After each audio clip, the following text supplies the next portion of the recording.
এই খেজুর গাছের পাতা দিয়ে এবং এই খড় দিয়ে এমন সুন্দর করে এই আয়নাটা সেট করব যা বাংলাদেশে কখনো কেউ দেখিনি। বৌদি সত্যি বৌদি? হ্যাঁ অবশ্যই হবেন তো? হবে না মানে দেখতে থাকেন। আচ্ছা ঠিক আছে, বৌদি নেন তৈরি করো।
এই যে দাদা আপনি যে একটা শুধু আয়না দিছিলেন সেই আয়নাটা দেখেন আমি কত সুন্দর করে সেট করছি। ওয়াও, প্রিয় দর্শক দেখেন কত সুন্দর করে আয়নাটা সেট করে দিল। দেখেন কত সুন্দর, কতগুলো পাতার ডিজাইন।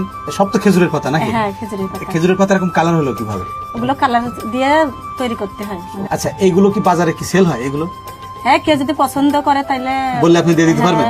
দিতে পারবো। দর্শক আপনার যদি কারো পছন্দ হয় আপনি আমাকে নক দেবেন, আমি বৌদির ঠিকানা দিয়ে দেবো, আপনি সুন্দর করে বানিয়ে নিতে পারবেন। এগুলো টেকসই হবে অনেকদিন?